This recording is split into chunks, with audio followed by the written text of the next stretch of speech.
the making of Pillage Sworn. Part 5. It's time to paint!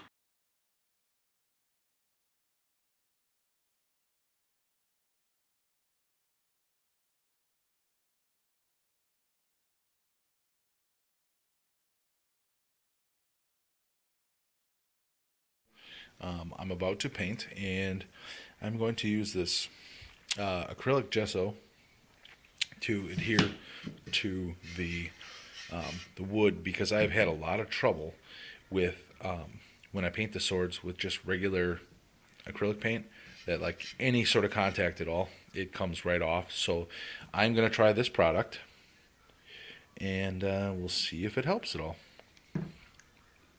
I have it fully gessoed, and I'll tell you, the stuff's kind of cool to work with. It dries really fast, and it dries with kind of a chalky feel to it. And yeah, so this will dry overnight, and hopefully tomorrow it'll be game on for painting. It's looking like pretty rough after its first coat of paint. Well, first coat of acrylic. So a little bit of an update here. I've applied my second coat of gray paint to here. And you notice there's still a little bit showing through. I mixed up another batch of paint with, I actually put some darker blue in there, in with my gray, to give it just a slightly different look, because I don't want it to be made of the same metal that this was, because there's no way that it was done at the same time. So it'll stand out a little bit more. And then as you come down here, you can see that I've painted this in like I don't even know what the color is called, vanilla ice cream. And I don't know how this is going to turn out, I'll be honest with you. I painted all of the darker shaded areas with burnt umber that was thinned down actually quite a bit, and then I painted the vanilla over the top, and then over the top of all that is going to be the metallic gold. And I'm hoping that this will make it not quite so crazy white, like this bone white here, and then the browns will help to add a little more depth to the gold color. This is that center symbol, and that's actually going to look more like, I'm going to try to make that look like an eyeball. I'll do my best. But after this was all painted in this tan color, I then went in this the recesses here, because I want that all to be a little darker, and I just dry brushed a little bit of that vanilla ice cream in there, so it should still have the look without even looking. It should have more depth. Another thing that I figured out, it's kind of a motto I think I'm going to adopt, is before, when I was painting miniatures, I would just slap the paint on and be as exacting as I could, but I would deal with it whatever. Now, if you can see here, what I did was I started painting in the center when I had the most paint on the brush, and then I kind of painted it off as I went to the edges. And the motto is, it ain't happening in one coat. If you want something to look amazing, it's going to happen in many coats. You got to thin your paints down so that they don't build up so much, and just work them a little more. I have not tried any glazes or anything, but I can guarantee you, after this experience, I'm definitely going to try. So I have just put some more paint on here, on this portion of the blade, and I just want to show you one thing that I did. I'm really trying to learn this too. I took this color paint, which is a little lighter, or a little darker, I'm sorry, than this one here, and that's the mid-tone shading for this inner portion of this. And then what I did to give just a little bit of color variation is I added some of the darker paint to the top, just to add a little more, hopefully you can see it, a little color variation, which will hopefully make it look a little more interesting and not just this giant glob of gold. The other thing that I did is, after I was done painting this color all around the whole thing, I went back over it with this vanilla ice cream color, whatever, and I just did all the highlights, just a little branch off of each highlighted section here. And I'm really nervous about how it's going to turn out, but who knows? So there will be this one, which just used the burnt umber and the vanilla, versus this one, which actually has 2 highlight colors, and then there will be a washed in burnt umber around the shaded areas. I think after this dries and I paint the other side, that'll be it for tonight. Today is the 27th, so really coming down to the wire.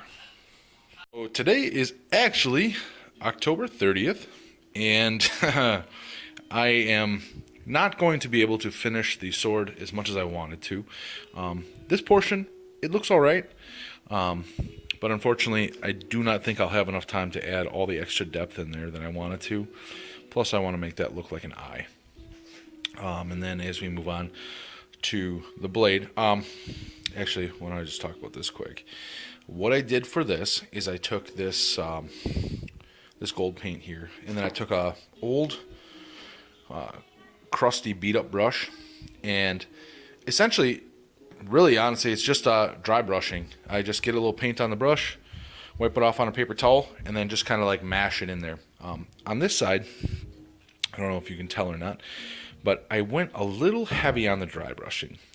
It smeared out a little bit of the detail, so such is life, live and learn, I guess. And then on this side, it was a little bit too light, actually. There's a spot here. I don't know if it shows up on the camera or not, but there's just really not enough paint on there. But and then this, I painted it because I just did not have time to step it up and carve the whole thing. And then on the blade portion here, I took this folk acrylic silver paint, and it does not cover at all like these. I think these are oil-based metallics here. These things work really well. I mean, one coat pretty much almost gets you to this point. You almost have to watch how much you're putting on, because this stuff is lays so nice and flat. Whereas the silver, as you can see here, what I did was I took this really big, well, it's really a trim brush, and poured out my silver paint, and then I actually just dry brushed it over the surface of this whole thing.